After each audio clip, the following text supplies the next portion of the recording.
Welcome to Design 103. This is our second week. We're going to go over a quick agenda.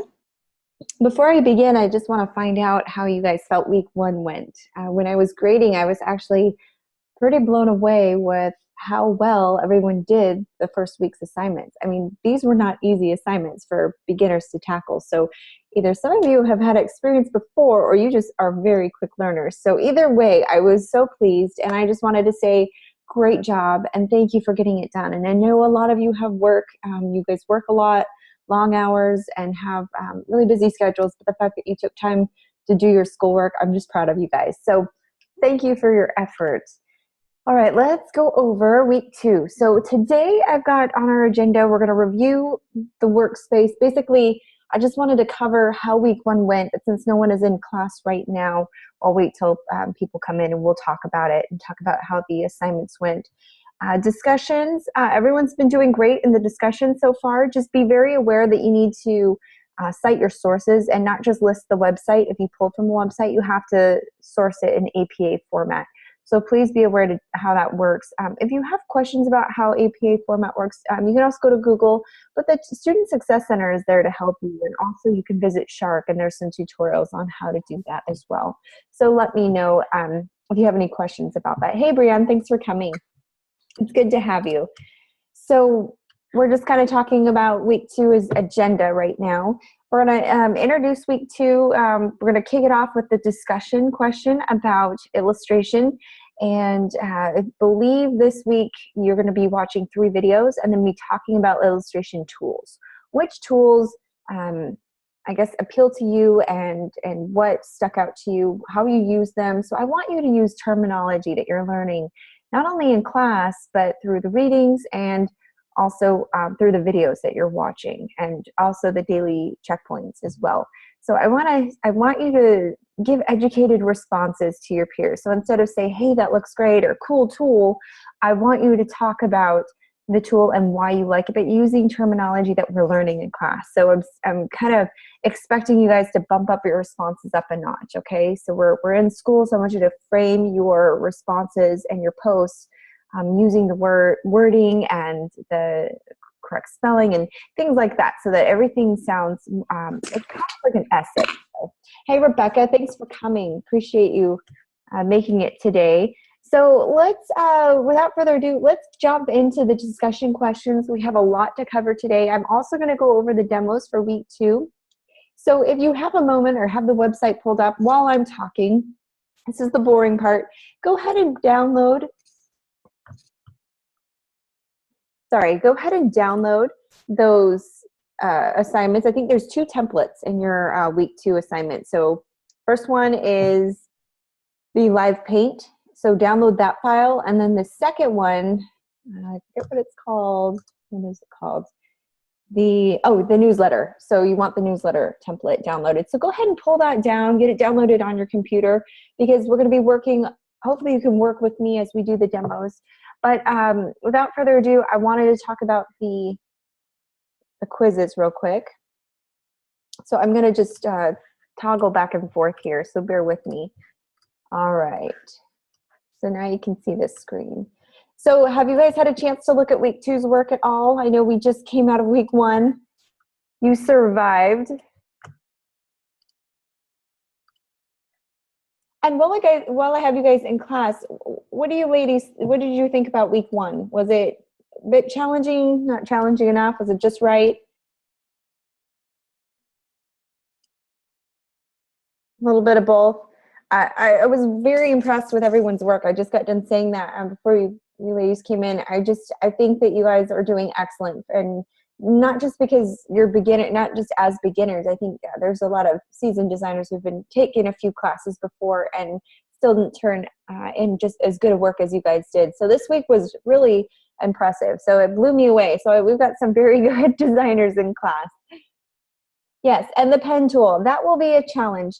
So don't be discouraged. Honestly, I've been doing this for, oh my gosh, 12, 15 years, graphic design. And about 5 years ago, I finally feel like I kind of have a grip on the pen tool. So even now, I have not perfected it. So it will take a very long time to master it.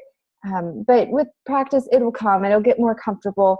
And as this class goes through, so don't be discouraged. I mean, there are professional designers out there who are still trying to master the pen tool. So it's just one of those works in progress, things that will come with time. But I thought you guys did excellent. Yeah, the robot is a very challenging assignment. I think it was a little harder than the pen tool exercises. Some may disagree, but I think that one just had a lot of steps that beginners weren't ready for. So it's kind of hard. But yes, you guys did excellent. So I'm excited to see what week 2 brings. So let's look at week 2's assignment real quick. Like I said, if you have a chance to download it, pull down the zip file while you can, because we're going to jump right into the tutorial after we go over the daily checkpoints. So I posted the rubric here. Please pay attention to what's going to be expected of you, okay? It's a 120-point assignment, so this is the big one. And actually, it's easier than you think. You're not going to have to use the pen tool, so that's good. You're not really going to have to draw any shapes. All it is placement. So we're going to kind of shift gears here. Instead of illustration, we're going to be doing some layout. So if you've had experience, have you had experience with InDesign before? Have you guys designed anything in InDesign?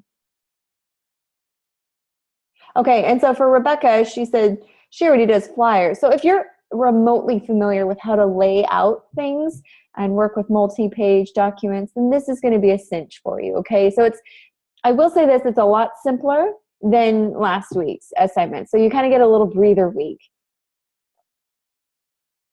Perfect. So Brianne was on yearbook staff, so she's done newsletters before. So this should be pretty simple. And what's nice is they've given you the template already. So you have the template, you don't have to design it. So it's just a matter of putting copy and text where it needs to go. Now, I will say this, the one challenge, because you aren't designing the template, you will have a little bit more weight will fall on, did you format the text correctly? Was it the correct font kind of grading?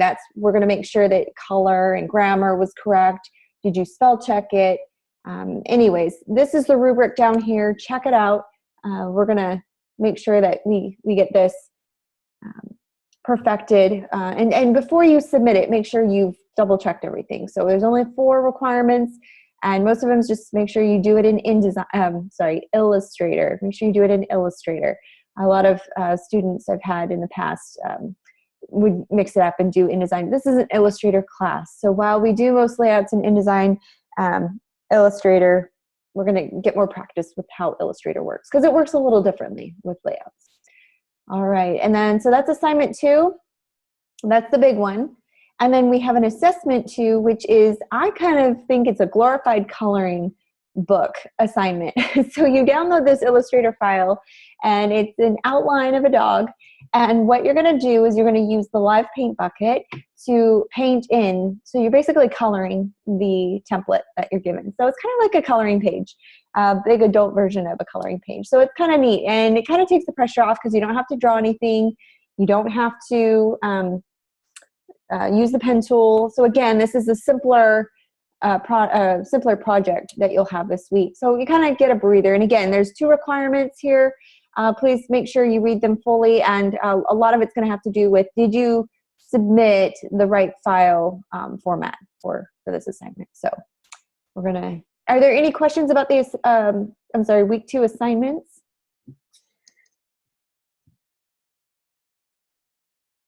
Okay. Yeah, everything should be pretty self-explanatory, but if you have any questions, as always, go ahead and shoot me an email. I also like to put in a plug for the Open Lab that I'll be holding this Thursday. Again, it's kind of an opportunity to just pop in. It's my office hours, and so I'll be making phone calls, but I will be in the office, and you can ask any questions or get any tutoring help that you need. Okay, so where are we at? Week 2. Today's Monday. Have you taken the Monday quiz yet?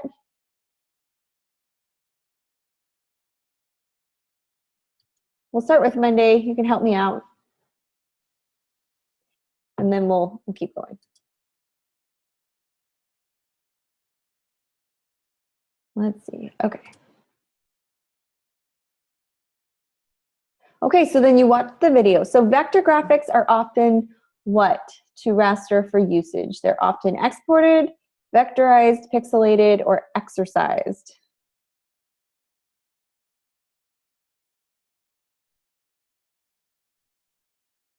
Oh, sorry, this is Tuesday. Did I skip one? Whoops, sorry. Let's go back.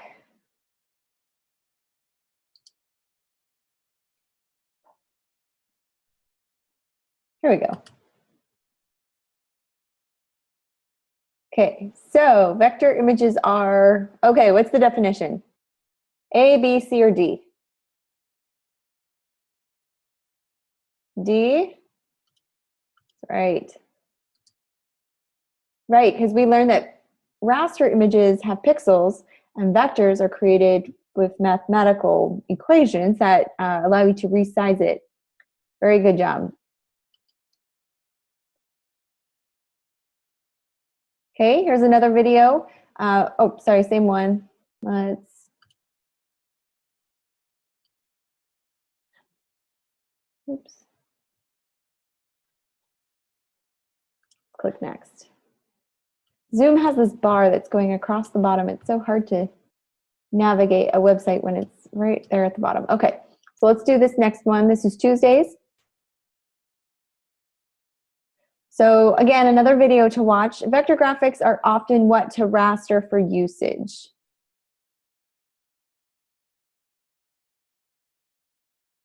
So I would think pixelated. So we'll see. We'll have to watch the video. Nope. Exported. Okay, so it's exported. Oop, got one wrong. So yes, watch the video. B. Someone said B. Okay, let's try this next one. To copy an object, click, hold down, and what? Drag and release. What do you hold down? You copy an object, click and hold down. I taught this shortcut to you last week. How do you copy? Yeah, Alt Option, right? Hold that down with your selection tool. Very good. Okay. Try it again.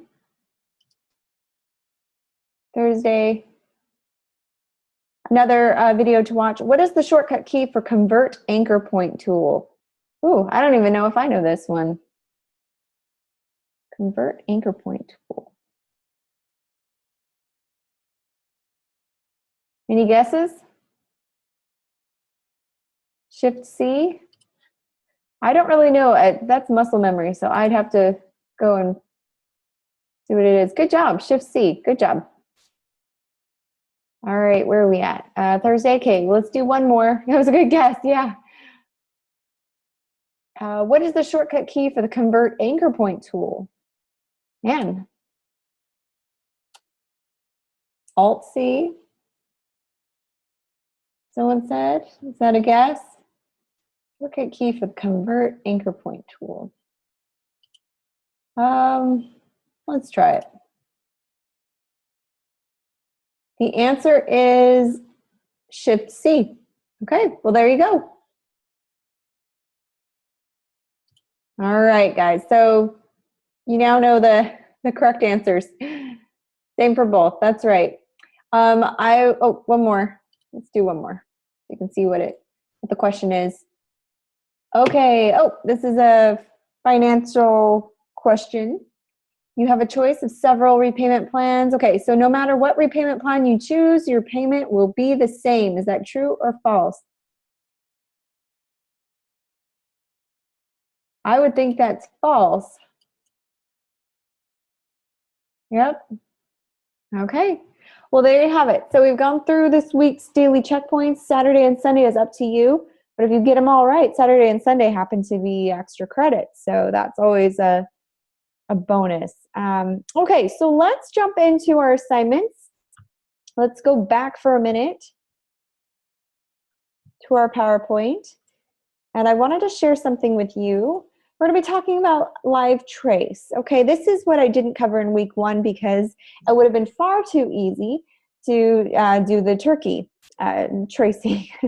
There is a setting in Illustrator that allows you to, it automatically will trace an object for you or a rastered picture for you. The program, and here's the step, this is how you do it. So kind of showed you an example here. So you take a photograph. So this person took a photograph of, took a photograph of this leaf, okay? And they use the image tracing, and let me see if there's a highlighter or something that I can use on this. So I can show you guys. Doesn't look like it. No, doesn't let me do it. Oh well. Anyways, I'll show you when we get into Illustrator. At the top here, right here, there is a view, and so you'll click on tracing.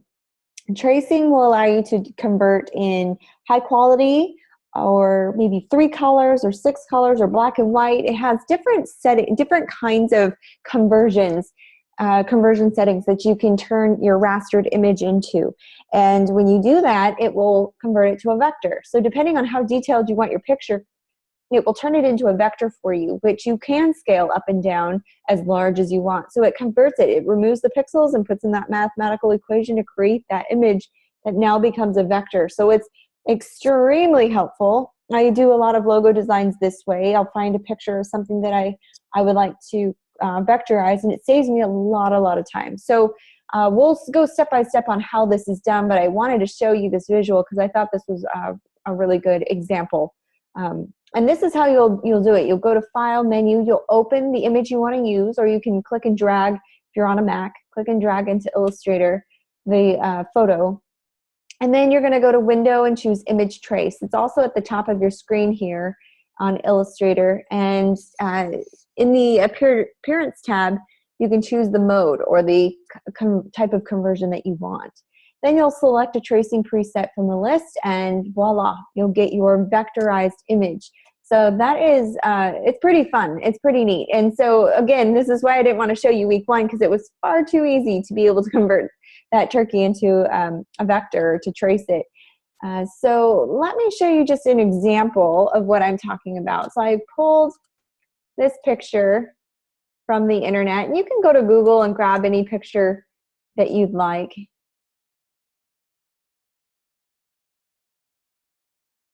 Hang on one second, it's thinking. Let me share my Illustrator real quick with you. Hang on, it won't let me resize.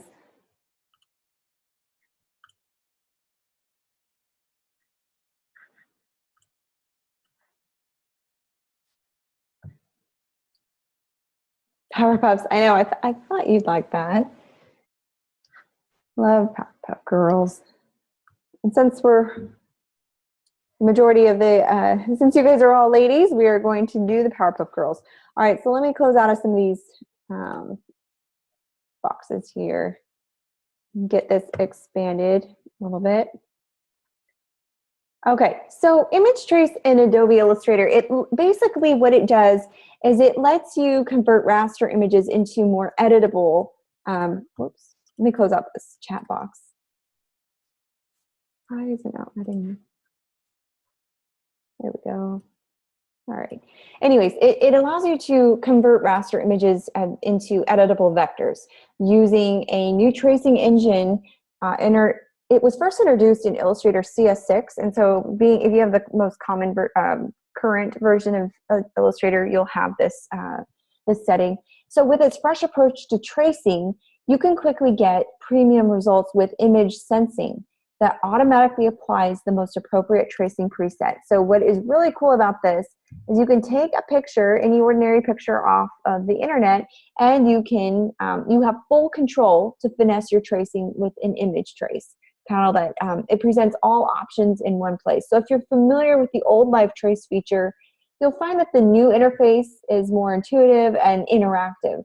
You'll also get cleaner lines, more accurate fitting, better color recognition, and more reliable results thanks to this refined technology. So it's pretty cool what they've been able to do.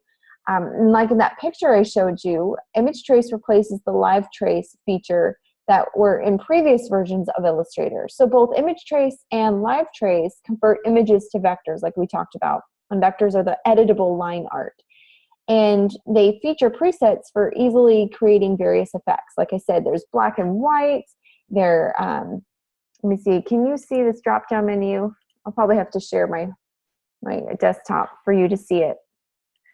Anyways, so beyond the presets in the new image trace, you're going to find that the sliders and checkboxes are different from those in the live trace. So both in quantity and often in purpose. And so what I want to show you real quick is just a very quick, kind of like the anatomy of the image trace panel. But let me pull up my desktop for that so you can see everything. So what you're going to do first is, here's just a quick way to achieve a great tracing by taking advantage of the presets in image trace. So you're going to get your photo. So I want everyone to go onto Google real quick and just find a cartoon character. It can be a photograph, that's fine. If you even have a picture of a selfie on your computer, that's cool too. Anything that's already on your computer, that's a JPEG, that's a picture, should work just fine. Pull it into Illustrator for me, just as I've done. You can do that by going to File, Open, and finding where you saved it, or if you're on a Mac, you can simply click it and drag it into your Illustrator file. So go ahead and get that done and let me know when you have that placed. Once you've placed it, in the previous section of the, well, I should just say, when you create a new document in Illustrator, remember, you got to place the image that you want to trace in the document.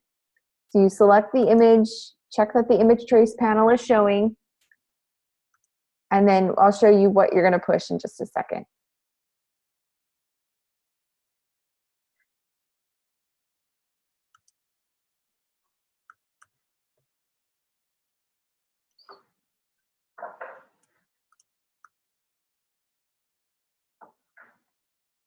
All right, so do you guys have a picture all ready to go?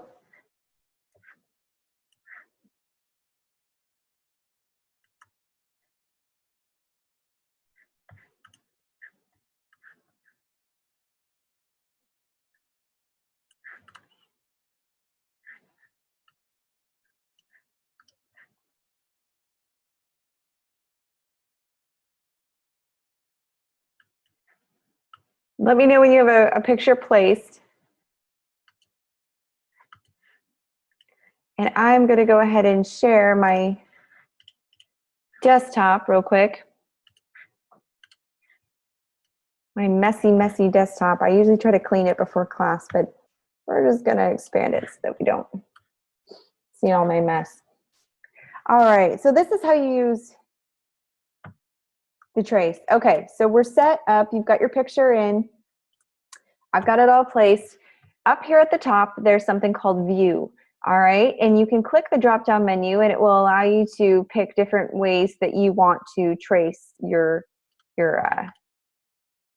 image. Okay, there are different kinds under the presets button here by the image tracing.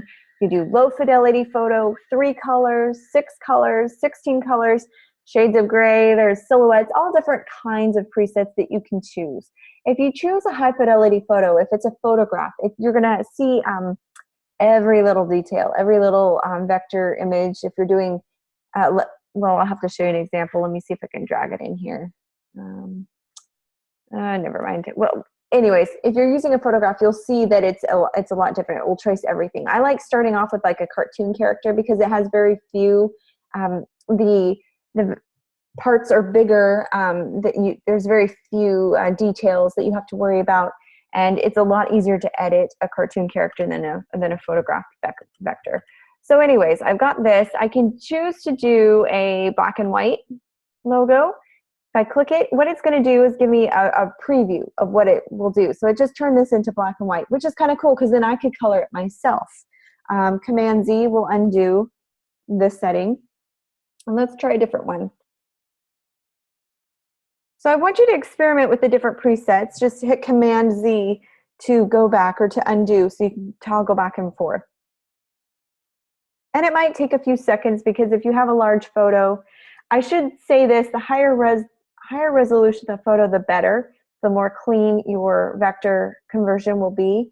Because if it's pixelated, it will convert those pixels into vectors. So you'll have that mixed in with your photo and it will kind of get muddled, and we don't like that. So you want a really high quality photograph, or just search for large images on Google.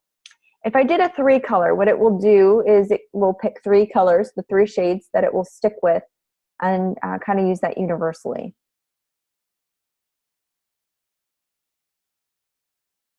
Let's see what that does. And it's thinking right now.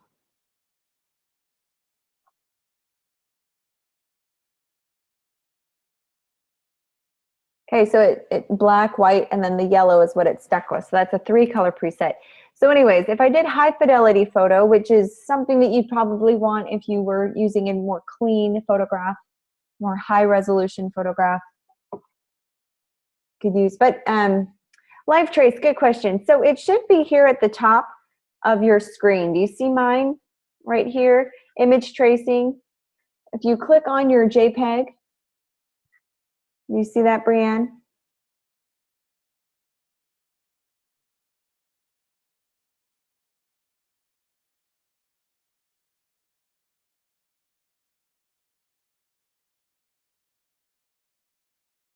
So what I can do, Brianne, is if you want to share your screen, I can, my screen was hidden. Okay, just right up here at the top. Do you see that? You see my arrow? Okay, so that's where it is.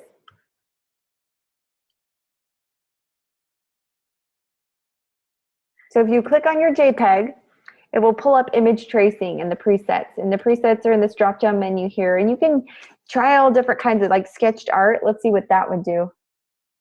Okay, it will look different. Each effect will look different depending on the photograph that you have. So in this case, because I have a cartoon character, it's not going to look very, very different from the black and white versus sketch. But if you had a photograph, it will look different.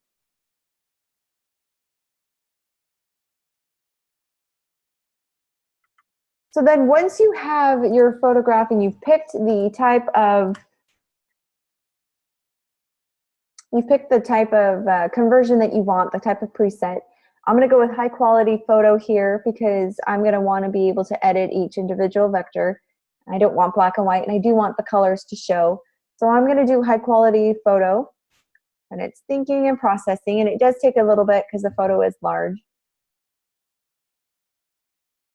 Yeah, it's really cool to kind of play with to get different effects. Now, here's the part where most students get tripped up. They forget the last step. This is a 2-step process. So step 1 was picking a preset, right? Right here. Step 2 is clicking expand, okay? Expand is what actually converts it into a vector, and you know you will know you've done it correctly when you see all the anchor points on your image right here. See these little blue anchor points? So I can simply ungroup, and this is where I can go in and make deletions, or I can go in and change the color. See that? So I can go in and color this thing myself. So what's neat about this is this is kind of where the Live Paint assignment for week 2 is gonna take you. It's going to give you the traced image. You've got to color it in. You can use these colors. What this allows you to do is it vectorizes the image for you. So where it once was a JPEG, you now have an actual vector. Now, what I can do is if I highlight this thing and zoom in, it stays high resolution no matter how large. Whereas with the JPEG, and I'll back up, I'll just click undo, so that you can see with the JPEG, the further I zoomed in, the more pixelated it became. So it's actually a really fun tool. It's very easy to use.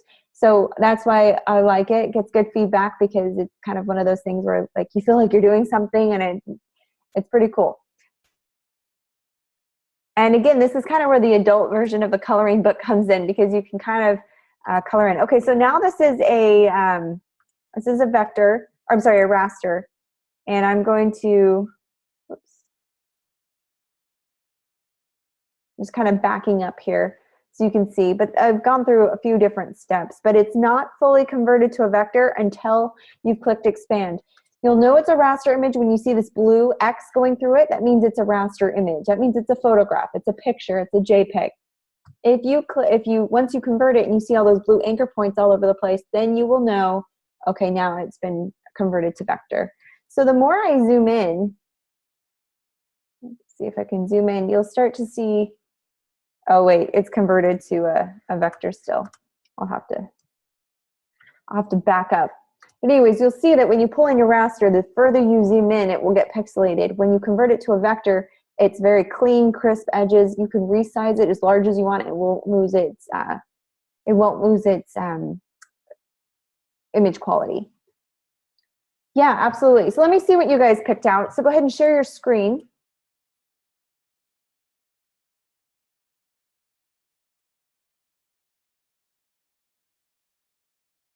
All right, Rebecca, if you click on share screen, there you go. Nice. I saw him. I saw that earlier. Very cool. So, so it looks like the. Go ahead to the presets and pick a preset for me.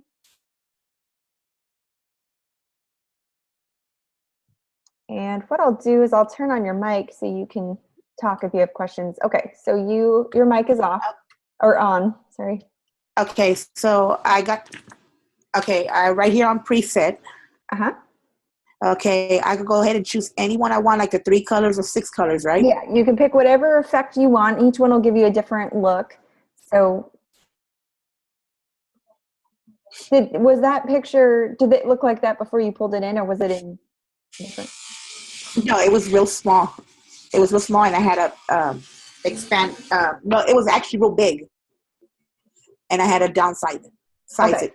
So just for example, so once you've picked a preset, it's still in raster format, okay? It's just giving you a preview of what it will look like once you convert it to vector. So to finish it, you would click expand. If you liked this one, if you liked this setting, then you would click expand and it will convert it to vector for you. Okay, so once I put the picture first, then I go ahead and I do my preset, the live tracing first, do the tracing first, then preset, and then do the expand? Yeah, so it's a 2-step process. So once you've placed your picture in your document, you pick your preset and click expand. So it's just 2 steps. Click, find your preset, click expand. So now it converts it for you. Okay, so now what this does is if you click on your whiteboard, just click on your artboard anywhere. This right here? Anywhere, yeah, on the whiteboard. Okay. Click on it above it, not in the square. Yeah, there you go. So that deselects but you saw those blue anchor points, and those little blue anchor points mean that you converted to vector. When that blue X disappears, that means it's now a vector and it's not an image anymore. So now if you click on him, and then if you right click, ungroup. Right now it's grouped, so you'll click ungroup. So if you want to go in and make some alterations. Now if you deselect on your whiteboard, just click on your whiteboard anywhere out of that blue square, deselects everything. Okay, now so if you say you wanted to make the gun red or something, you can actually click on those smaller pieces that, yeah, so click anywhere on the gun. There you go. So then now say you wanted to color it. So grab a red or blue or something that will show up. Perfect. So now you can go in and edit the vector. And what is cool about this setting is that it basically, before this setting, designers had to actually trace it with the pen tool. They had to trace it and hand draw this with a pen tool. Now Illustrator's made it so, or Adobe's made it so that all we have to do is push a button and it traces it for us, which is very, very handy. So cool. It's very cool, and it's a very cool setting, and it makes it so easy. Could you imagine having to trace this character with the pen tool? That would take forever, or it would take a lot of time, right? And so now all we have to do is push a button and it converts it for us. So it's very fun, and it's really a neat time saver. So this is why this is a cool tool in my book. I think it's great. So yeah, that's exactly what you did. But if you want to back up, click Command Z and you can play with different presets. But yeah, color it around, get used to okay. Part. Now when you say like to get the same yellow that I did, I would have to get the eye drop. Wouldn't I have to get the eye drop? Yeah, so go ahead and do that. Click on that yellow portion. This right here? Yeah. Click on it. There's 2 ways you can do it. So that yellow just showed up in your fill box. Do you see that on your toolbar? Uh-huh. Okay, so which is right here. Right there. So then go to your color guide. It's right up by your color bar. It's just another tab. Go to color guide. It's where your color picker was, where you were picking the color earlier. Right up here. Yeah, it's that tab, color guide. Do you see that? Click that tab. what you can do, let's see, click actually go back to color. See, will it let you add? Can you click more options on that far right side at the top? That might give you a drop down menu for more options. Go to create swatch. Create new swatch. Yeah, they're at the bottom. What that's going to do is it's going to create a new one. So that's the yellow you chose. So hit OK. And what that does is it adds it to your library. So now you can click other parts of the gun and then you'll just click that swatch to copy it. Or you can use the eyedropper tool as well. There's 2 different ways you can do it. Okay, so I would have to just, yep. Okay. So then so now it's in your library now, so you don't have to keep going back and forth with the eyedropper tool if you didn't want to. But yeah, okay. That's how you would color it. And this is similar to what we're going to be doing with the live paint assignment in week 2. We're going to use the live paint bucket, which does basically the same thing. It's a different way of coloring it in. But yeah, so that's what. Okay. But yeah, good job. Brianne, did you want to share your screen?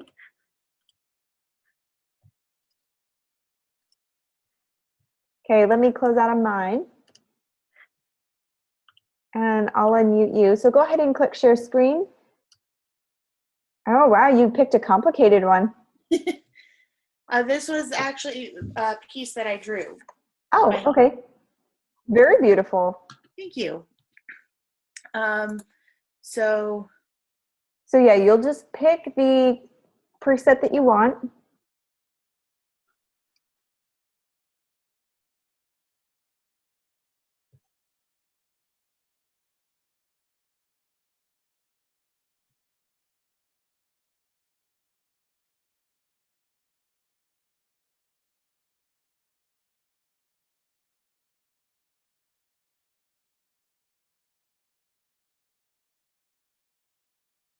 And depending on if this is pleasing to you, if you like it, you can click expand. What this is doing is giving you a preview of what it'll look like. You can play around with the presets if you want. What you'll notice is the more detailed your photograph becomes, the more detailed the vector conversion will be. And sometimes it might look a little messy, like it will actually take your sketching part and convert it into a vectorized portion of the picture. And so you can either clean that up manually, or you can just pick a different setting that might capture what it is that you want it to look like. it's kind of neat on that because where it's like this area in here. Yeah, I think it's kind of cool. It kind of gives it a different effect, but you'll find with every preset it'll look different. But yeah, you click expand, excellent. So now you're working with a lot of vectors. A lot of anchor points. So you can either ungroup it.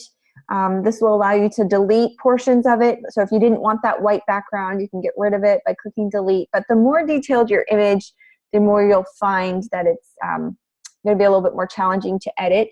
But at the same time, if this is your art piece and you want to go in and digitally color it, this is the way to do it. So yeah, you'll know you've converted it to a vector when you see those anchor points and when that blue X is gone. Although I didn't see the blue X on yours. I didn't either. Yeah. Oh well, when you see the anchor points, you know you've done it. So. Okay, so then. And also the image tracing preset stuff there at the top bar disappears. So you'll know that you did it when it's gone and when you see those anchor points. So either if you want to click, so let's do the red portion real quick. If you double click on a certain point of your vector, it will allow you to zoom in on it. So if you double click in a certain area, there you go. So now it kind of says, okay, this is the section you're in. So you can either recolor it or delete it or manipulate it however you want now because it's a vector. So you can kind of have free range. It kind of allows you that control over what you want to do with your picture. So very good. That has that same color so if I wanted to keep that red but put it throughout the yeah, picture. so if you want to keep that red, you'll go to that. There's a little icon there on the right toolbar. If you go down 1, 2, 3, 4, kind of like the swatches there. Click on new. The new is the dog-eared page on the bottom right. Oh, here? Yeah, if you click that and then hit OK, and it will save that new swatch in your library. And now you have that, you can access that color no matter, where you are on your picture. So it's kind of just saved there for good. Okay. All right, good job. So have fun with that. That's just a pretty brief introduction to the Live Trace tool. I won't have a ton of time to mess with it in this class because we're going to be focusing on the Live Paint portion. All right, so let's go back here. So if you guys will pull up the Live Paint while we're in this mode, we're going to switch gears a little bit. So we learned how to trace. So this is where we will be, or this is kind of, they've done the Live Trace step for us, and now it's our job to color it in with the Live Paint bucket. So if you guys want to switch gears real quick and pull up your assignment to the outdoor dog. And I do want to review this. It's pretty straightforward, but there's one tricky spot here that I want to go over because I know I'll get a lot of questions about it. Let me pull up those instructions too. I think I posted it on, I think I put it under the announcements. Let me pull it up real quick. Yeah, so check the announcements because I posted it, Live Paint Help. It's called Live Paint Help, and I posted it this afternoon. And I need to share all of my screen because you're not going to be able to see it. Okay. So here are the Live Paint Help suggested helps for using this. When you open up your assignment, okay, it's going to matter. You're going to say, well, I can't see it. I can't paint in it. So you have to be in a certain view mode to do this. So you're going to, first things first is to get your Illustrator open. Forget the draw something. This is the thing that we're going to be coloring. We're going to skip ahead to go to Object, Live Paint, and Make. Okay, so go to Object, Live Paint. Oh, you have to highlight it first. Sorry. Highlight it, Object, Live Paint, and it should give you Make. Let's see, where are you? Oh, I might have already done this step.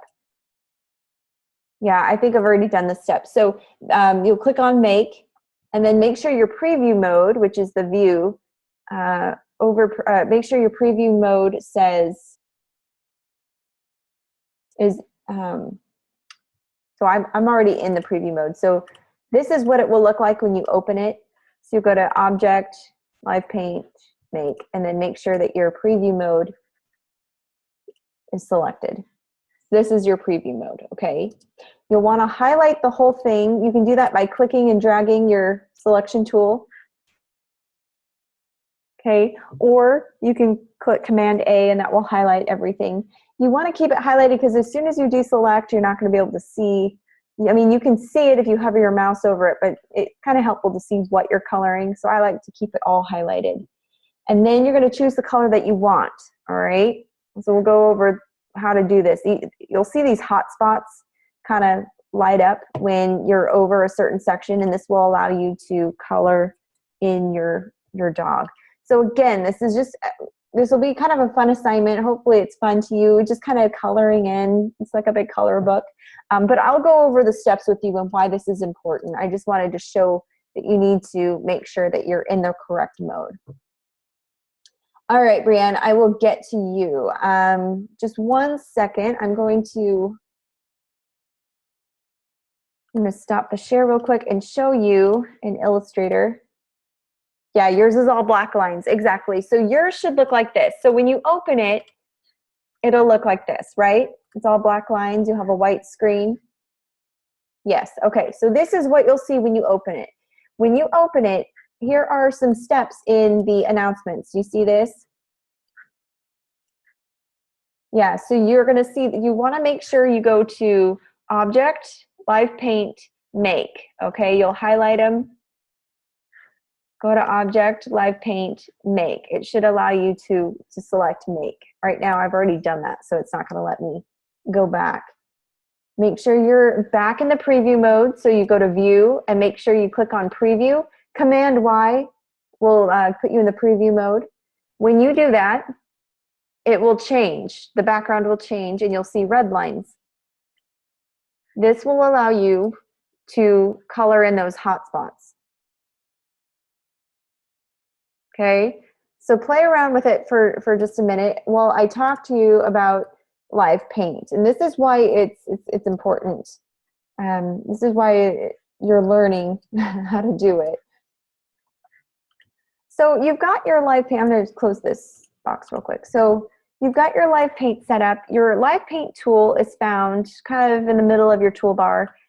Click and hold. It's one of those hidden tools, so it's probably under your shape builder tool. That's usually the default tool. It's called Live Paint Bucket, or K on your keyboard. The letter K will allow you to access it. Converting your artwork to live paint groups allows you to color them freely as you would a drawing on a canvas or a paper. So if you're an artist, you know that you've got that freedom to create whatever you want, to color. And so you can stroke each path segment with a different color. As you can see here, I can choose green or blue,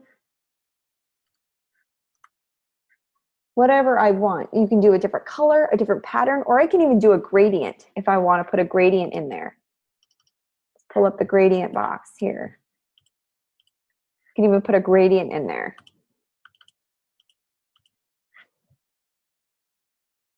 Which is kind of neat. So Live Paint is an intuitive way to create colored drawings. It lets you use the full range of Illustrator's vector drawing tools, but it treats all the paths that you draw as though that they are on the same flat surface. In this case, we didn't have to draw these planes. They've been created for you. So they've done the dirty work for you, which is kind of nice. Or rather, they use Live Trace to get to this point. But that is, none of the paths are behind or in front of any other. So instead, the paths divide the drawing surface up into areas, which you see when you hold the Live Trace button over it. These little areas light up, they're little hot spots, okay? The result is that painting objects is like filling in a coloring book or using watercolors to paint a pencil sketch. So you can get kind of creative. You can do shades of color. So I'm going to pull up my swatches here. So the two things you're going to want to have up are your color guide, your color pickers, and your swatches. All right, you can even pull up your gradient if you wanted to add a gradient. And again, I showed you how to save a swatch, so if you want to use a certain swatch for your project, you can do that as well.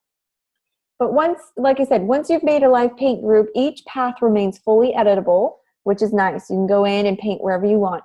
When you move or adjust a path's shape, the colors that had been previously applied don't just stay where they were, like they do in a natural media painting or an image editing program. Instead, Illustrator automatically reapplies them to the new regions that are being formed. So if I colored this spot green and I grab my direct selection tool and I start manipulating, you won't need to do this, but I want to show you that you can. If I start moving this arch up, do this one. If I move it up, you'll see that it has changed. So I'm going to back up here. It will manipulate it for me. It will move the paint up if I move it up. So adjusting live paint paths is kind of interesting. It will move with you. So if I painted this and then I decided to stretch it a little bit or change it, the path will move with the picture. So that's basically all it's saying. The paintable parts of live paint groups are called edges and faces. And so if you hear me say an edge is the portion of, if you hear me say an edge, what it is that it's the portion of a path between where it intersects with other paths. So you'll see that these lines here intersect with other paths, like right here. You'll see that. Let me grab a pencil, or I'll just do the paint bucket. So right here is an intersection, right there. You'll see paths that intersect with each other. So you can stroke edges and you can fill faces. A face is the area enclosed by one or more edges. So this black portion is called a face. It's enclosed, okay? It won't bleed over, or it's basically enclosed. It's in a closed shape. Take, for example, a circle with a line drawn across it.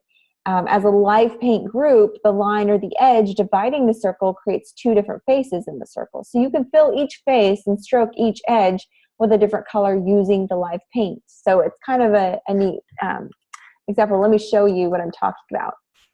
So I'll pull this in. So this is the example I want to show you. So with the circle with a line through it, as a live paint group, the line or the edge divides the circle. It creates two faces, as you can see here. So one here and one here. And this is one, this is two, okay? So two faces, and the edge is this line right here. So you can fill each face and stroke each edge with a different color, meaning now this edge of this circle, I can do yellow, and I can do this one purple. I can also color this face, different pattern as I would face number 2. So it allows you a lot of freedom to do some pretty cool things. So when there's a line that intersects, it kind of almost creates two different faces. So circle and line compared to a circle, and a line after conversion to a live paint group. This is filling faces and filling strokes or edges. So are there any questions about this?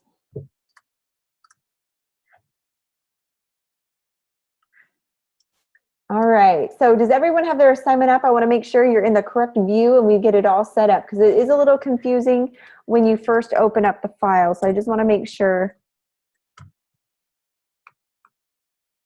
that you guys are all set up to go.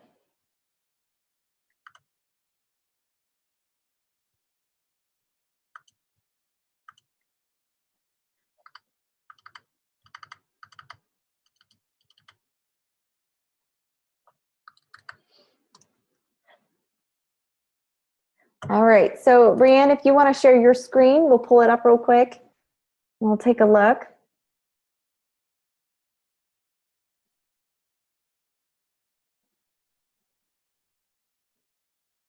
Okay, so grab your selection tool and you're gonna highlight the whole thing.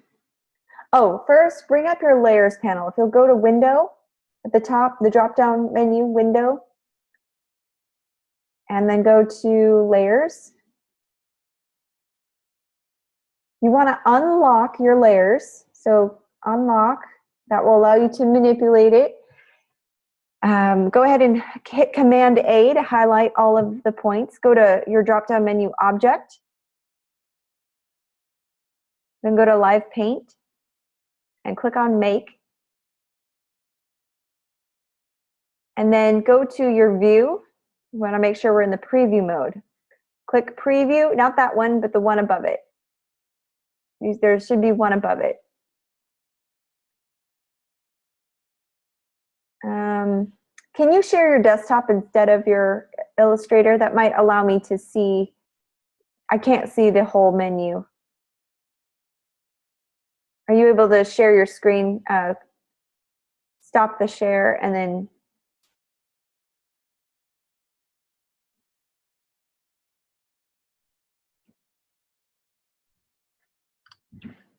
Here, I'm gonna close out the share screen, and then I'm gonna have you share it again. But this time, can you share your desktop? It doesn't allow me to see your drop-down menus, which makes it a little. Sorry. And then I'm going to take your mic off. See. Okay, Brianne. Yeah. Okay.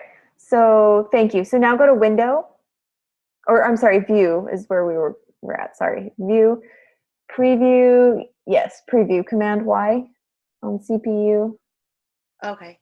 Oh, that's the one I was on. That must be the one you couldn't see. Oh, okay, yeah, I couldn't see the whole thing. It was weird.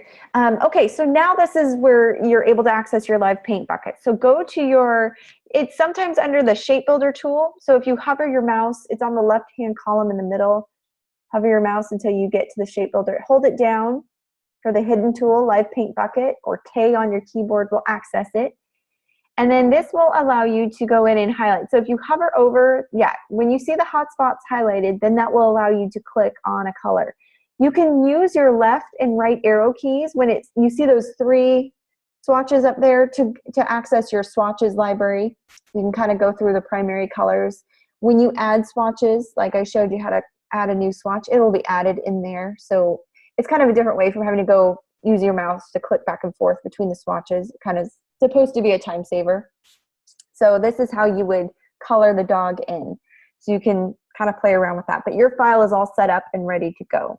All right. Okay, thank you. Yep, no problem. Thank you. Okay, so who's next? Rebecca, did you want to share your screen?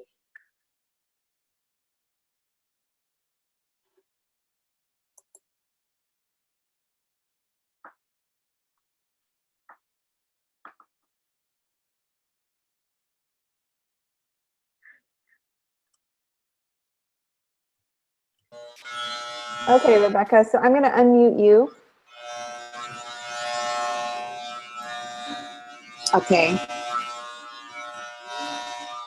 Okay, so what you're going to do, if you can click Command minus for me. Command minus will allow you to zoom out so I can see it. There we go. Perfect. Now if you'll hit Command A, that will highlight everything. So we just need to make sure we're in the right preview mode. So Command A if you're on a Mac, Control A if you're on a PC.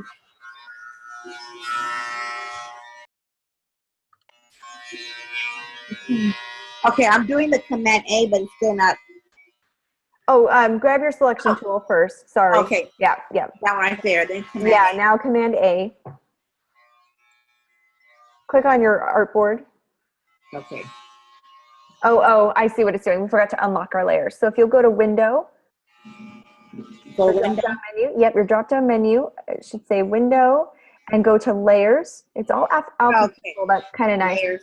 Makes it easy to find. Okay, and then unlock them, right? Unlock them, yeah, because that means that you want to edit them. Now Okay. hit Command A. There you go. Now go to Object, your drop-down menu, Object, at the top, and go to Live Paint. Paint. Go to light. Oh. Okay. Object. Go to Live Paint, and then I go to Make. Mm-hmm. That's right. Okay, so now we just need to make sure we're in the right preview mode. So go to View, your drop-down menu, View. So then I'll go ahead and lock the background and the dog again. I wouldn't lock them right now, not until you're done painting them. Okay. So go to View. We need to make sure we're in the View mode. That's very important. Otherwise, you're not going to be able to do it. Preview. And now when the red anchor points show up, that means you're good to go. So now you want to get your Live Paint Bucket tool, and it's under your Shape Builder tool on the left-hand side of your toolbar. Which is Left-hand side, your toolbar. Yep. And then click two tools up. this one right here, right? The eyedropper? The Shape Builder tool. Go up, 2, 1, 2. Shape Builder tool. Hold that down, and you'll find your Live Paint Bucket is one of those hidden tools. Yes. And you can also hit K on your keyboard for a keyboard shortcut to get it. So now what I was explaining to Brianne is that if you use your left and right arrow keys, it will toggle through your swatches. You see those swatches changing? Yes. Your icons. So what's that doing is just an easy way to access your swatches library. You can go through all the colors. It's just a faster way to color, so you don't have to keep clicking back and forth between two different dialog boxes. But once you find a color you like, you can go and click it and color in your dog. If that's not convenient for you, you want to see all the colors, you're going to need to go to Window and click on your swatches. All the way down. It's alphabetical, so it should be just kind of there towards the bottom. There you go.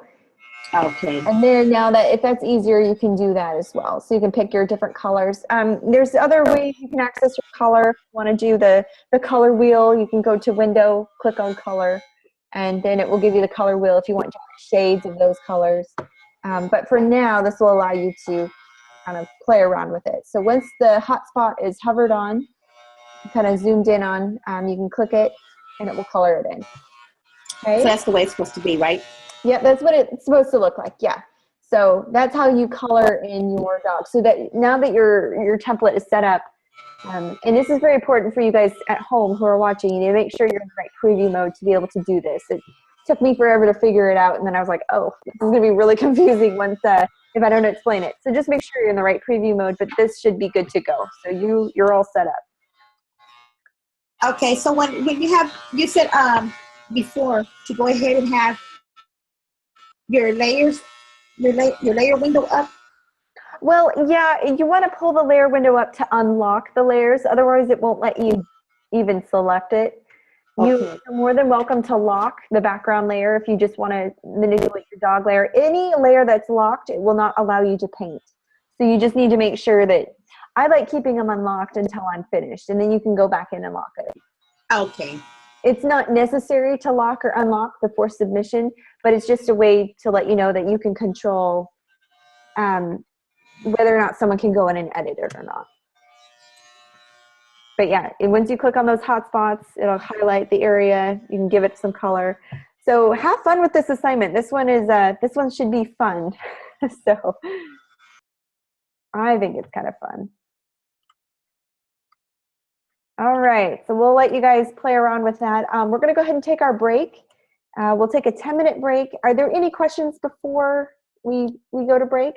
Hopefully this will give you a chance to work on it a little bit, and then if you have questions when we come back, we can talk about it a little bit more. No questions? Love it already. Good. Well, have some fun with it. Get creative. I mean, this is a coloring book, a coloring page. You're getting a coloring assignment for your homework. This is living the dream, right? All right. So I'm going to just put in here 10-minute break. And actually, I'll go to the whiteboard before we take it. So have some fun. I'll be back in 10 minutes, and then we're going to go over the next portion of our week 2's work. I think it's this is assignment 2. And this one, it's not going to be working with coloring and drawing as much. We're just going to be working with layout and formatting text, which will be a lot of fun. All right. I'll see you guys in 10 minutes.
All right, so how is everyone doing with the live paint tool?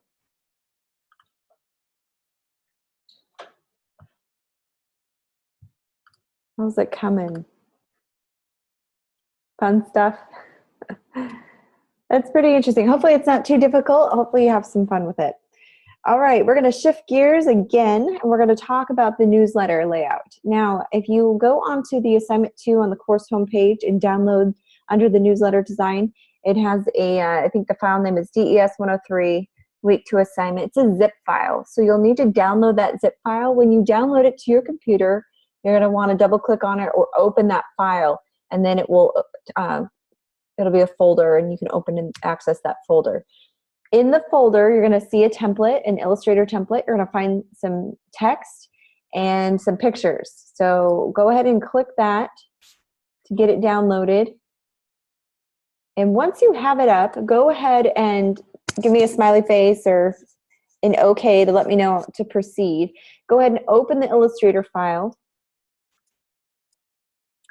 So you're going to have, it looks like a few pictures. It even has the example of what it's supposed to look like. Let's see if I can get it in here.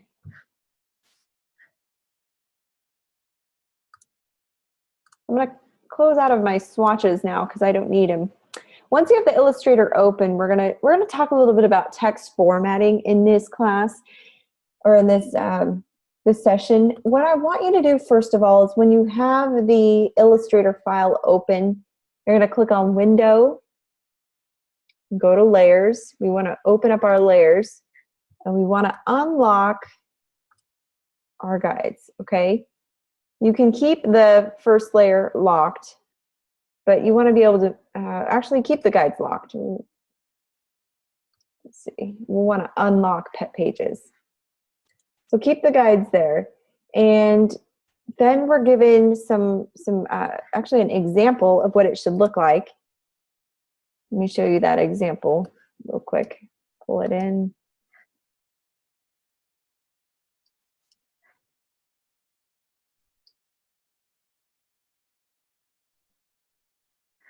See if it will open. There it is. There we go. All right, so this is the example. So it shows you exactly which pictures go where. There's only 2 photos. You're going to need to format the text.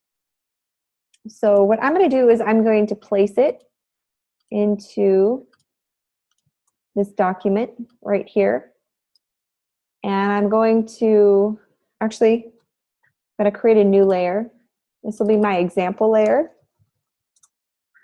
And I'm going to paste it onto my example layer. I'm going to change the opacity of my example layer so it's not quite so big. I can just kind of see, kind of gauge what it's supposed to look like. I'll lock my example layer. You'll want to remove this layer once you've already laid it out. But by changing the opacity, it kind of just lets me see kind of a silhouette of where things need to be placed. Now, once you've locked your layer, it won't let you edit it or move it, which is good because you don't want to get it confused with yours, which is why I like to change the opacity on it because I don't want it to be confused when you're laying out your own. And what we're going to do is you can hide the layer when you're done, and what will be left is your work. But right now, we're going to go ahead and lay this out. Okay, so do you ladies have the Illustrator file open? Are we at this point? I know I moved a little fast.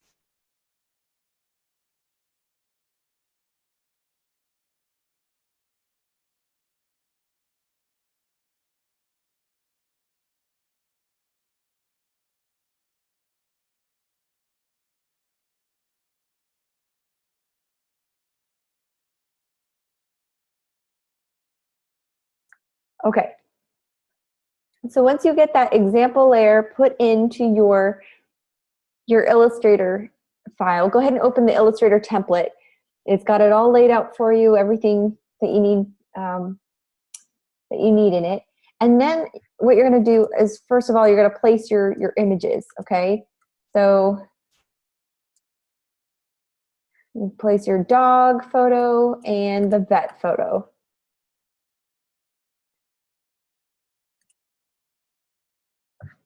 And I'm just going to take this photo.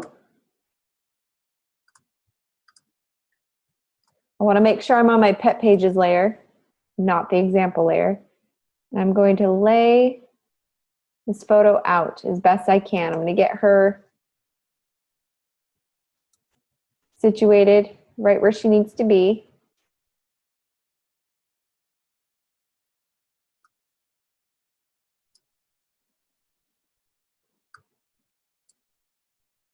Right there. And then I get my dog photo. And I'm going to bring it into here.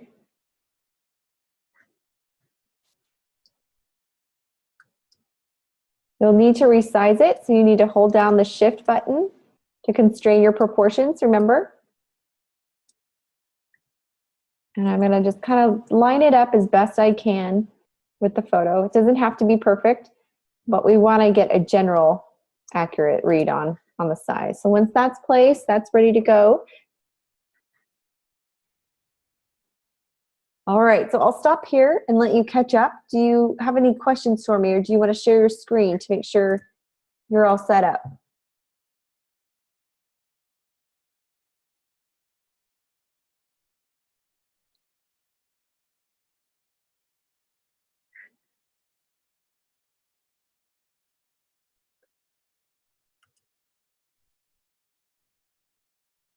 You don't know what to ask. Well, let me check your page, Brianne. I'll go ahead and stop the share. I just want to make sure your layers are all set up. So go ahead and share your screen if you will. I'll go ahead and unmute you. So you've got your Illustrator file up, so hit OK or cancel. There you go. All right. Now what we need to do is access your layers. So go to Window, click on Layers. What's neat about layers is it allows you to work on certain sections of the document and lock other sections so you don't move them around. You're going to want to unlock the pet pages, and you want to create a new layer. So that icon next to the trash can, the left of the trash can, yeah, that one's creating a new layer. So click that. Double click on the name of that new layer on layer 3, and you can name it example or something to remind you that this will be the example layer. This will be the one we hide at the very end. Okay, and then on the example layer, you want to place your example that is in that zip folder. So you can go to File Open, or I'm sorry, File Place, either one. Okay, so you'll need to cut and paste it or drag it into your other document. Grab your selection tool. There you go.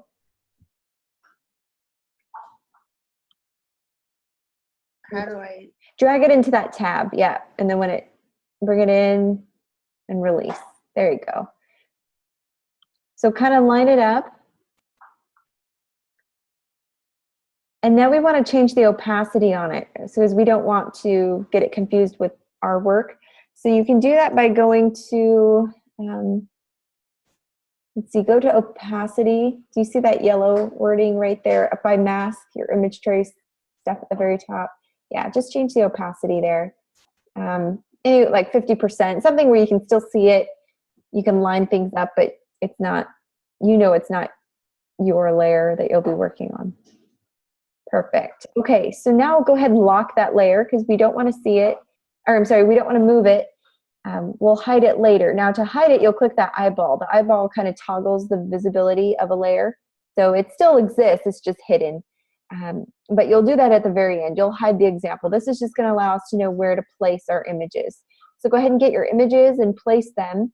And then we'll talk about the text formatting in just a little bit. But yeah, you're all set to go. So I think you're good. Let's see. What about Rebecca? Rebecca, do you want to share your screen, or you set up?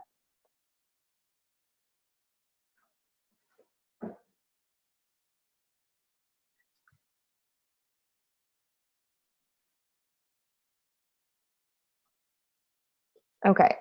So I'll wait for her to respond. But until then, Let's talk about type. Okay, there's one tool here that we will use most often, and that's your type tool. If you click on the T on your toolbar, which is your type tool, and that's the one selected, you'll also notice there are several other options of type tools. Now, each type tool has a different job. One will type on a path, meaning if you wanted to type in a circle, you can do the type on a path.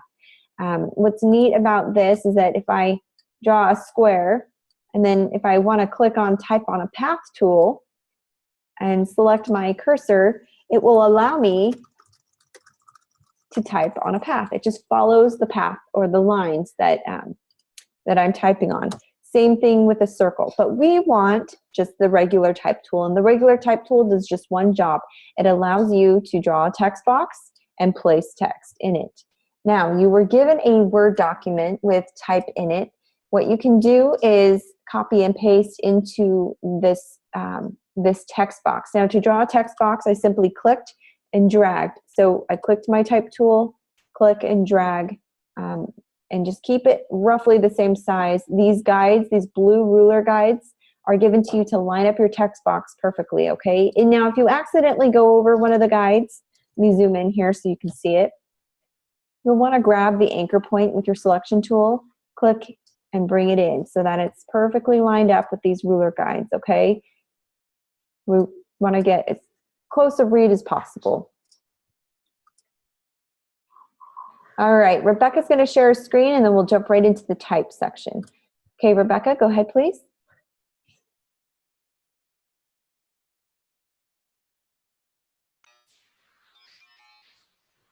Go ahead and unmute your mic. Okay.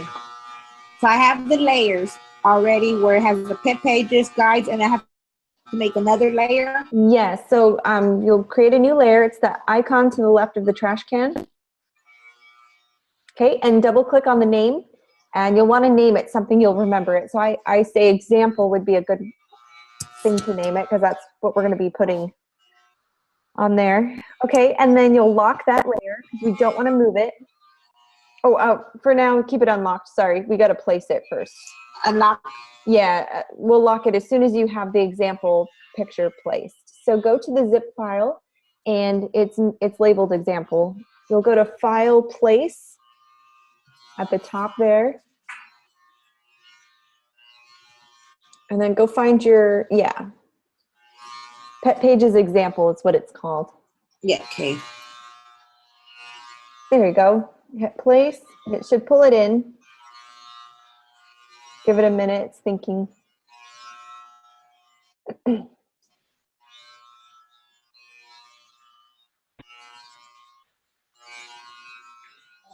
Is it doing it? No, I have it on there and see it's real small. It's on there? Yeah, it's real small. You don't see it? No. Grab your selection tool. Go to my where? Oh, just click Command Z, undo. Command Z. Yeah. Okay. So right now, let's draw. Actually, you should just be able to place it. Go ahead and click on your selection tool and deselect off of that page. Go to where? Grab your selection tool, the black arrow, and just click away off of the artboard. We just want to deselect anything that's been, just click anywhere is fine. Click. Okay. Okay, that kind of released whatever it was holding on to. Now, if you'll click on, go to File, Place. Let's try this one more time. We just didn't want anything to be highlighted while it placed because it will place it in that item. We'll try it again, see if it'll work.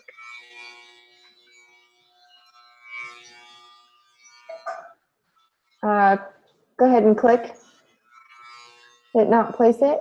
There we go. Okay. So now you'll want to line it up. If you hit Command minus, it will zoom out for you so you can see your whole page. There you go. Command minus will allow you to see where you're perfect. So just kind of line it up. You kind of want to be in that view mode. Make sure everything's lined up perfectly. Well, you don't want to stretch it. That's undo that, Command Z. When you pull on an anchor point, the proportions are not constrained, so it starts to stretch and skew the photo. So you got to be very careful that in Illustrator, it's a little different than InDesign. You have to hold down Shift if you're going to hold an anchor point and pull it. Okay, so I just go ahead and go to Command Z. Yeah, Command Z will undo that move. Perfect. So now if you want to get it to line up at the top, you either use your up and down arrow key or your mouse to kind of move it up. You just line it up. It should be the same size as the photo. We'll just kind of line it up as best you can. There you go. Okay. Right about there. Perfect. Awesome. So that looks good. That looks well placed. Now we want to go change the opacity up there at the very, very top, direct top center of your bar. And Okay. change it to about 50%. That usually allows you to kind of still see the image, but you know it's not your work. Oh. Yeah, you can either manually enter it in or use that sliding bar. There you go. Hit enter. Perfect. So now you can lock your layer. Maybe use your up and down or left and right arrow keys to kind of get your image placed and lined up with the one behind it. I'm looking at those pages, letters. Yeah, you kind of want to make sure it's lined up. Okay, perfect. So yeah, that looks good. It's a little less blurry. So now you can lock your layer. Now locking it won't allow you to move it. Now you can't move it. You can't do anything to it. We like when it's locked. Now we want to be able to place our text. So you can go, or your images. You can go to File, Place, and grab each photo one at a time. And you can place your images in there now. And then you'll be all set to go. So you're ready to go.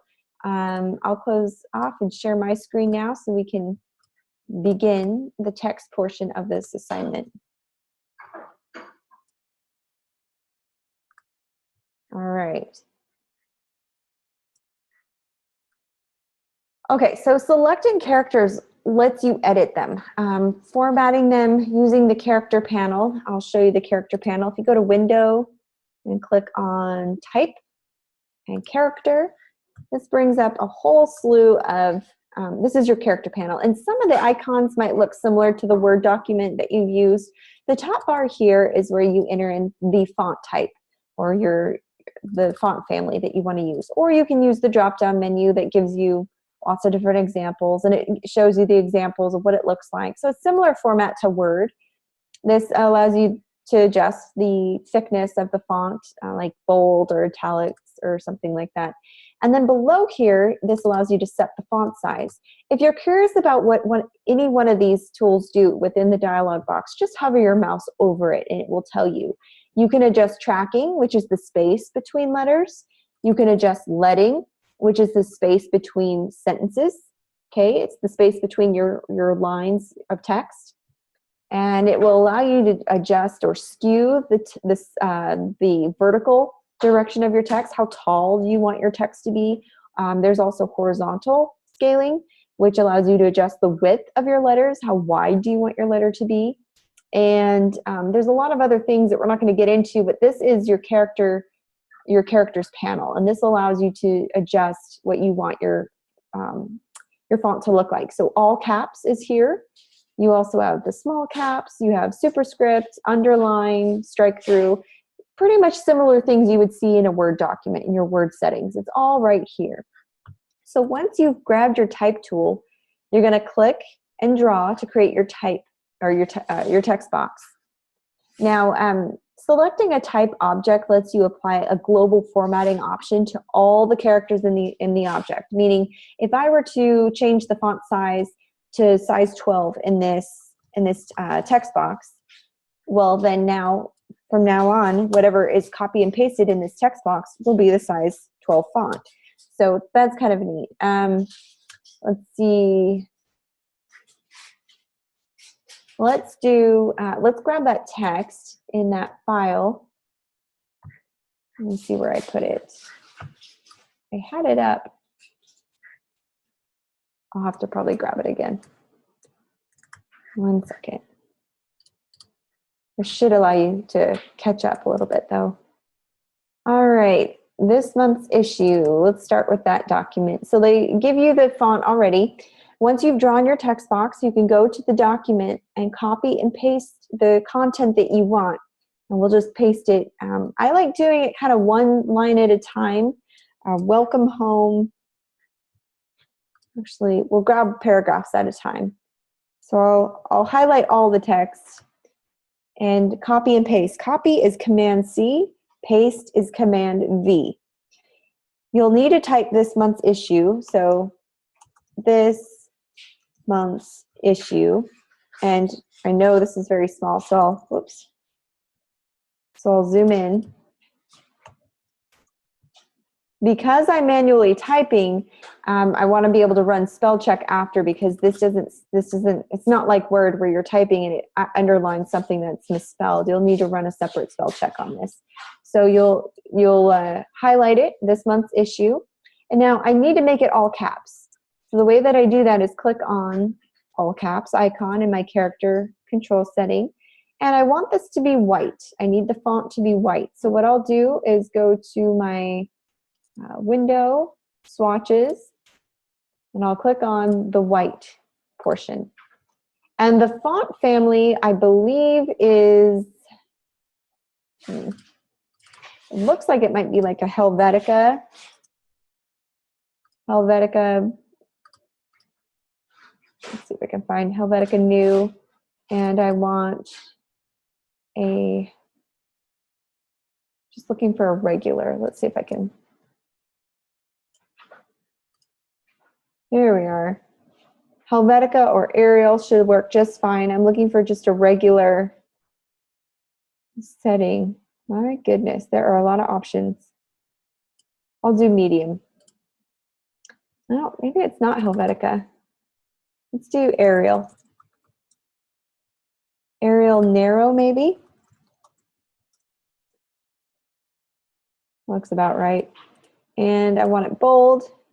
And I'm going to adjust the font size. So I'm going to do about, I'm going to keep going until it lines up correctly. And I think it's like 18 point, maybe 19. Okay. Now it's going to start getting blurry. If you ever want to see what your work looks like, you can grab your layers dialog box, and you can hide the example just so that you can at least see it. Oh, it looks like they've already put that in there. Oh, no, wait. Oh, so they already typed it, so we didn't even need to format it. Okay, well, forget I did that. Sorry. I thought they are making this really easy on you guys. We don't even need that. All right, so you're going to grab your text box, copy and paste.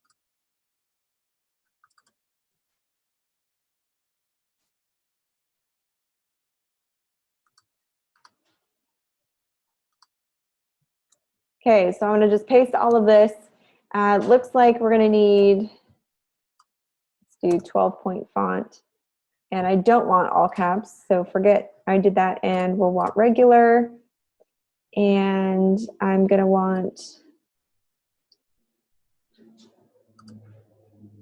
to move this down until it lines up. So I'm just using Arial on this one.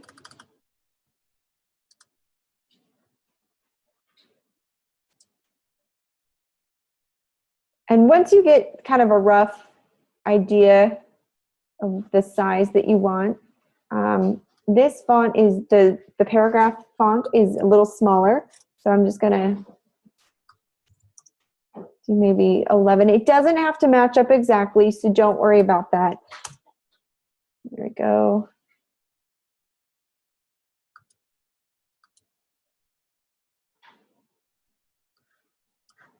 Just as long as it looks neat. So I'm going to go with font size 11 on that. I'll grab my eyedropper tool, and just like as if you were copying a color, this copies formatting as well.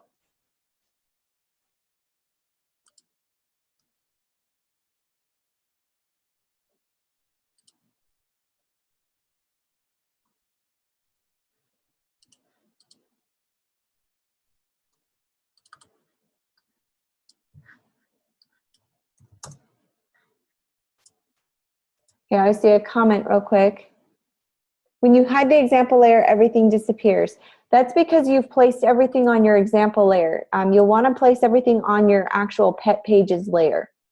Okay, so here, a real quick screen share if you can, Brianne. Bring up your screen. I'll get you set up real quick.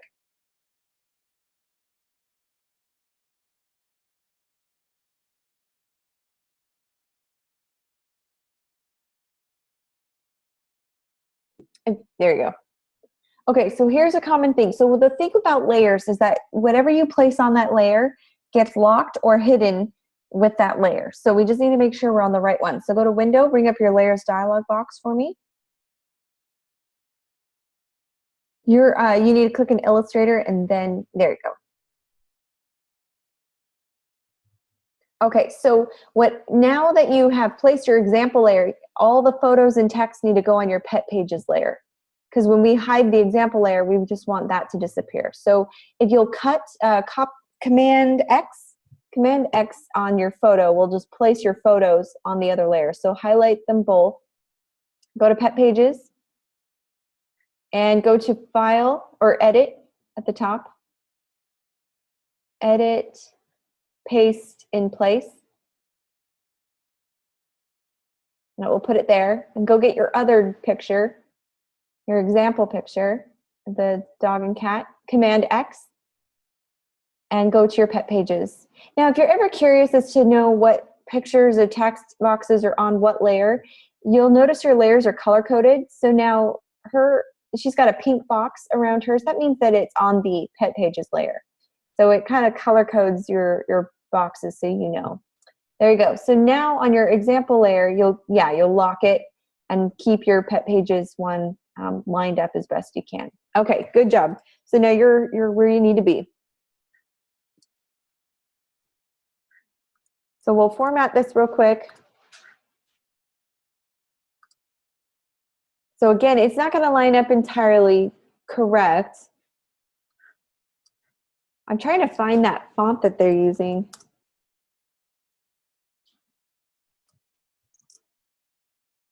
I have no idea what font it is, but it looks like we'll just use Arial Narrow.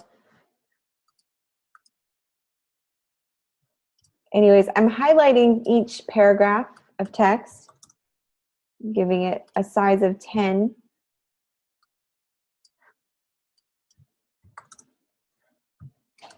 And the headline looks like it's about right. So what I'm going to do is hide my example layer for just a minute so that I can see. Now I've got everything placed.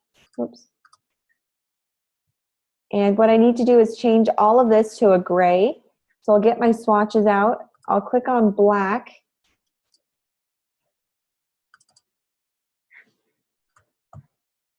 And I'll pick a gray shade with my color picker that's dark enough to show up. Just like that. And it had little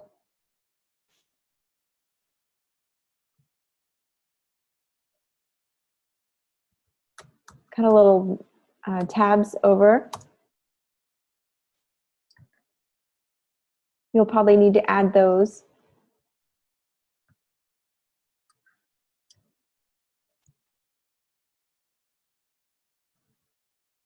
You want them to line up as best you can.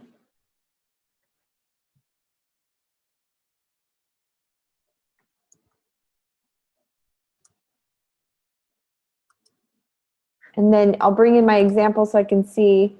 It looks like everything roughly laid out. Okay, and I'll zoom out so that I can see the bigger picture. Everything looks formatted correctly.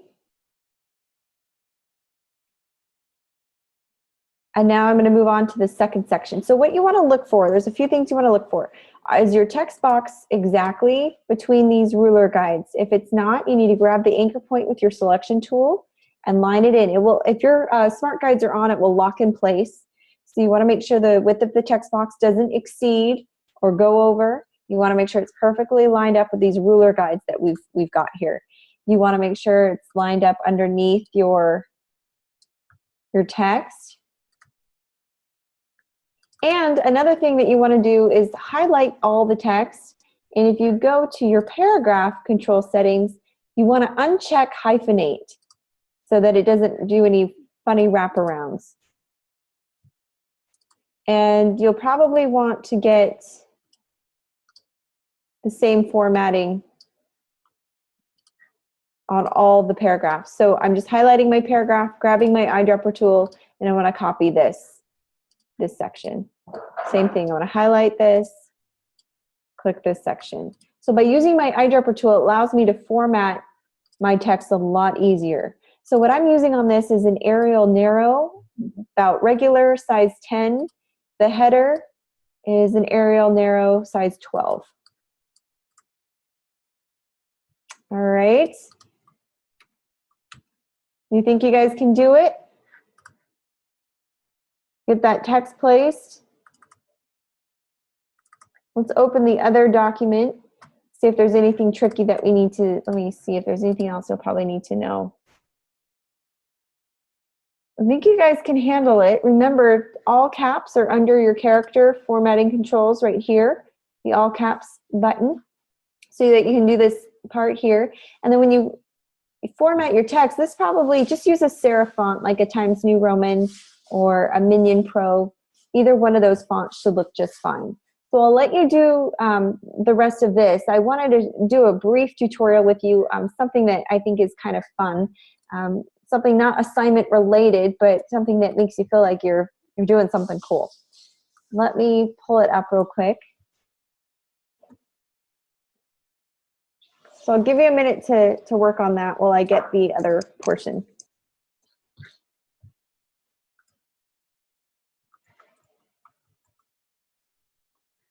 Set up, let's see. In the meantime, are there any questions about this assignment? The big thing is just to make sure that you're on you're on the correct layers. When you are done with this assignment, what you're going to need to do, though, I do want to go over this real quick. You're going to need to go to File, click on Package, hit Save. It'll ask you if you want to save it. Give it a name. Once you've given it a name, hit Save.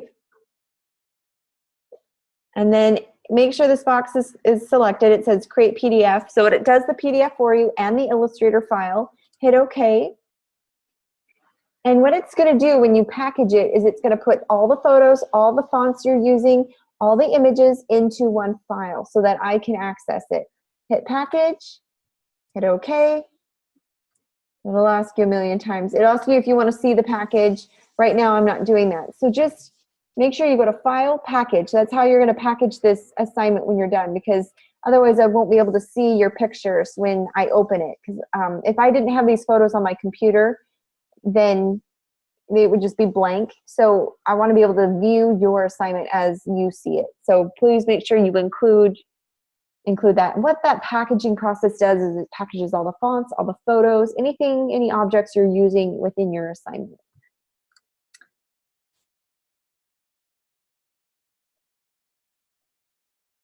Yeah, I just got done showing you, Brianne. So if you package your file, it creates the PDF for you. So Rebecca, I'm going to help Rebecca real quick, and then I'll show you how to package, Brianne. Rebecca, if you want to share your screen, go for it.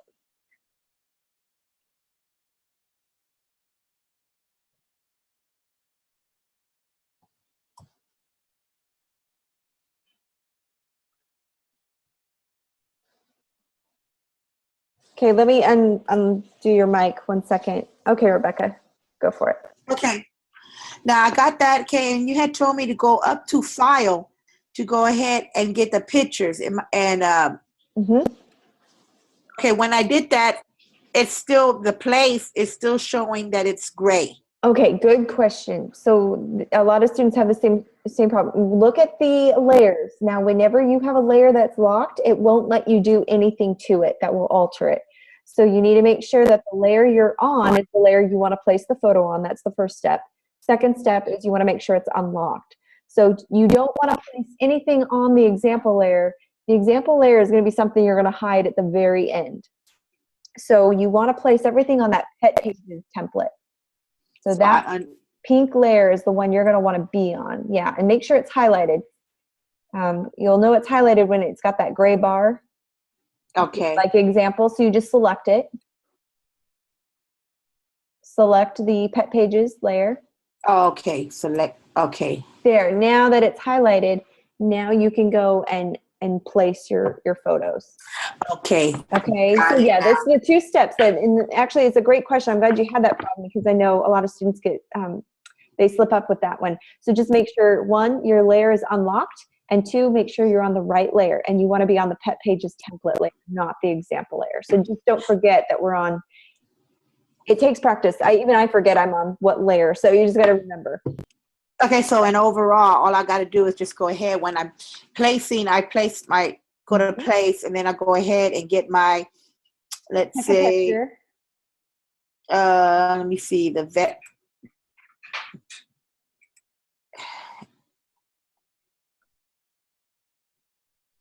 And then click once. There you go. And then use your left and right arrow keys or your mouse to move it up and down or left and right. And things will look a little blurry. If you get them lined up, it should start coming into view.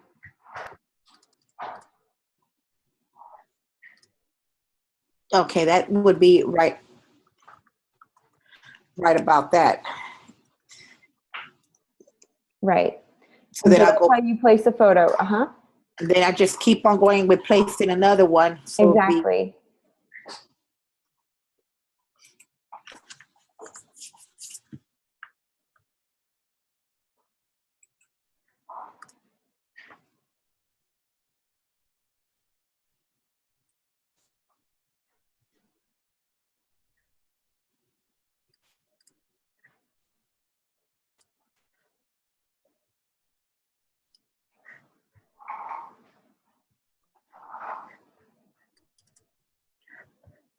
Now, is this dog is supposed to, are they going to Yeah, be? it's going to be a little bigger. So what you'll do is hold down Shift is you click and drag it down, and that will it will constrain the proportions for you.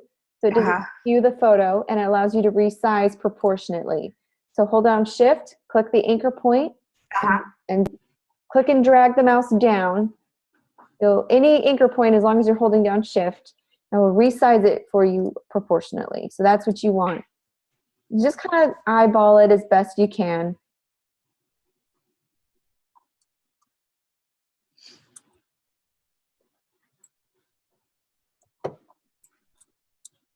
Okay, I'm trying to figure out which one is mine. Mine is the light complected one, right? Yeah. Well, do you see the color of the box you're using? What color is that? Pink.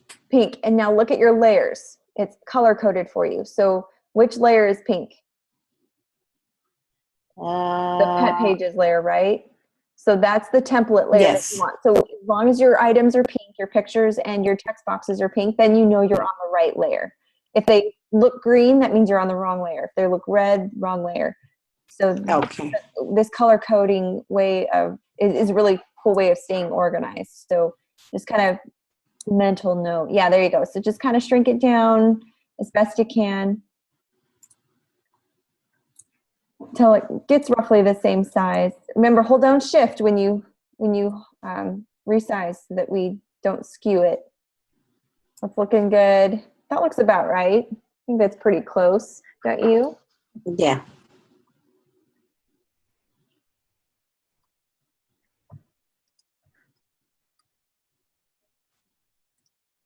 I think that would be right there. Mm-hmm. That looks good. And again, don't get hung up on it being lined up perfectly. What I'm concerned with is the size correct, and is it roughly placed where it needs to be? Okay. And if you want to get a good look at it, you can always also hide the example layer just for a minute to kind of, so you're not looking at a blurry screen all the time. That kind of allows you to see, okay, that looks about right. And so to me, that looks good. Okay. So then you can bring back that example layer. And now remember, you want to make sure your Pet Pages layer is highlighted, which it is. We just want to make sure we're on the right layer. Can you get, when you're going back and forth, you just want to be in the habit of making sure you're on the right layer. Okay. Yeah, that's how you do it. All right. And it's the same thing with the when you're putting in the text. It's the same thing. I'm just retyping it, You don't or have to type anything. I made a mistake thinking that I had to, but you don't. It's all provided for you. So if you open up, you might want to have your Word document open so you can. yeah, I have that, and I already corrected all the misspelled words. Oh, were there misspelled words? Yeah, there was a bunch of them. Oh, there you go. So you do the spell check. Okay, I didn't know that. So you'll highlight the copy in the Word document. Okay. So we'll do a quick practice round real quick, and then you can practice formatting it. So yeah, Okay. So I highlight would it, have hit I would have Command C. Command C. Will copy what you've highlighted. Now, now you'll need to draw a text box in your document. So if you go to your type tool, Okay, so I go to my type tool. it's the letter T, or you can click T on your keyboard and it will access the type tool. Okay. Click T, there you go. So now your cursor's changed. There it is. Now go and click and drag between the two blue guides, those two blue ruler guides on your layout, right where that text will start. Okay, from where it says this month's issue, right? Probably welcome home. You want to line it up with welcome home. Okay. So click and drag between those two ruler guides. You can always fix it later if you happen to go over it. It's just a good habit to stay between them. And right where those ruler guides are placed, perfect. So then you can release. And when you see your cursor blinking, now you can paste the content. Command V will paste it. Okay. So that's what I did, just Command V. Yeah, so whatever you've highlighted is now pasted in there. You can actually highlight all the text, all the paragraphs. You don't have to do it one line at a time. And also to show you, if you forget the keyboard shortcut, you can find copy and paste in your edit drop-down menu. So if you forget the keyboard shortcut, you just go there. Okay, so go to your Word document and highlight everything. Command A on your Word document. On my Word document? Mm-hmm. Command A on this month's issue. So you can highlight everything, all 3 paragraphs. Okay, hold on here. Recent first time dog owner.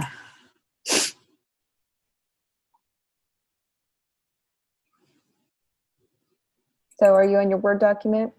Yes, okay. This is the one that on my Word document right here.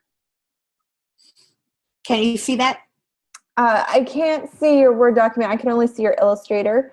So once you've highlighted all the text in your Word document, just copy it, Command C, and then paste it into your text box, Command V.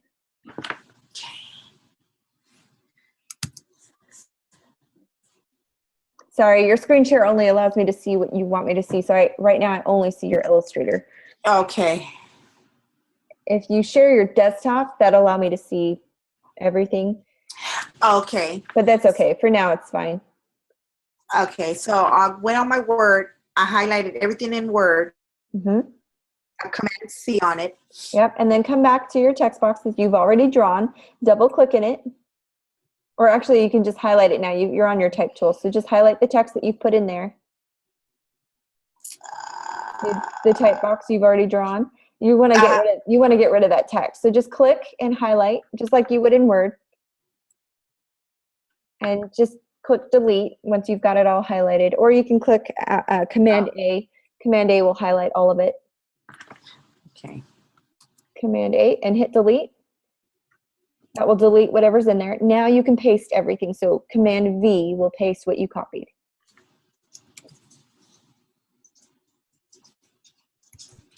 There you go. Perfect. So now if you want to highlight everything, so we can now format it, Command A will highlight all of it. And now you can go up here and you can pick a font. I chose Arial Narrow. You could probably use Myriad. That's fine. Just pick a font size that you'll need to, that kind of roughly lines up with it. And it's too zoomed out. Can you zoom in for me so I can see? Hit Command plus. There you go. Okay, it looks like everything's in all caps. So what we want to do is open our character formatting controls, go to your window, drop down menu. Oh no, it's not all caps, just the first part. Okay. So what you'll want to do is hide your example for just a minute, because what we need to do is establish formatting. So it looks like you need paragraph breaks between your paragraphs like you saw in your Word document. Uh-huh. Oh, wait. Okay, Oh, this is, hold on. This is the wrong text. this is Okay. the wrong text. But you get how to place text in a text box now. Yeah. So you just want to grab this month's issue text, and then you can go format this text box on the other columns. One thing I do want to show you before we go, this is very important. Can you see my Illustrator? Yes. Okay, so this goes for you too, Brianne, and everybody at home watching. When you're grabbing mass amounts of text, and I'll just show you as an example, when you're drawing your text box and you're getting ready to format this section, you want to click your text box here, and you paste your text.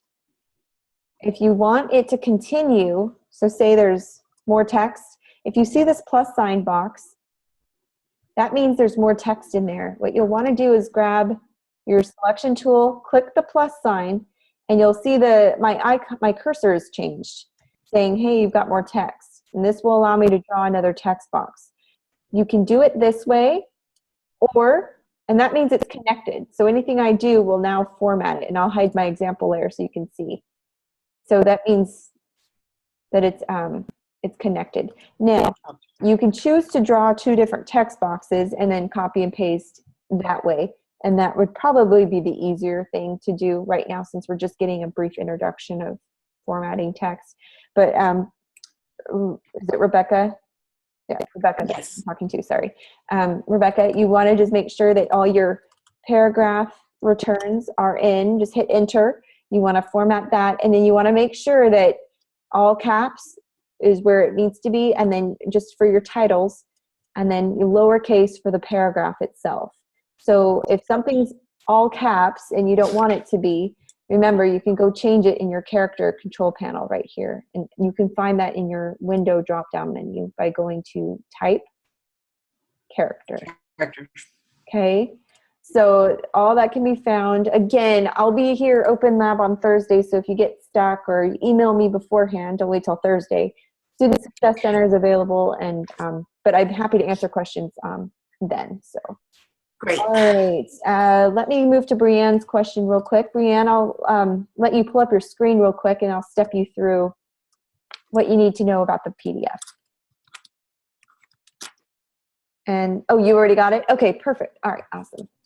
You're doing good. So yeah, just wanted to briefly reiterate the fact that once you're done with this assignment, 2 steps, you'll need to hide your, where's my layers? You'll need to hide your example layer. Okay, and when everything is finished, you'll need to go to File, Package. It'll ask you, do you want to save it? Yes, you just follow the steps. It'll ask you to give it a name, hit Package, hit OK. It'll ask you about fonts. It'll ask you if you want to see it. But it also gives you a dialog box where it asks you, do you want a PDF? And that, if that box is checked, it'll automatically create the PDF for you. So you've got the PDF and the Illustrator file, and it puts it in a nice folder for you. And that folder you can zip and upload, or you can just upload them separately, the PDF and the Illustrator file. I think that's what the instructions ask you to do. But that way, I have your images and everything else that I'll need. So that's just a handy way of packaging your file. Unfortunately, we didn't have time to get to the other tutorial. I'm sorry, I'll try to cover it next week. Are there any questions about the assignment, though? Hopefully this will be a breather, a little bit easier from last week. Kind of just pasting. It's a different, I guess it's a different set of learning curves we're going to be on, but do we feel comfortable? Good, okay. Again, I just wanted to say, if you get stuck, contact the class tutor if you need some one-on-one tutoring. Student Success Center, no appointment is needed. You can just go in and out. All the tutors are available there. And then Thursday, if you need tutoring, I'm available during my office hours from same time, 7:30 to 9:30 p.m. Mountain Standard Time. So I think you guys I have confidence you guys are going to be able to do great. You're already set up and ready to go. So thank you for coming. Have a great night.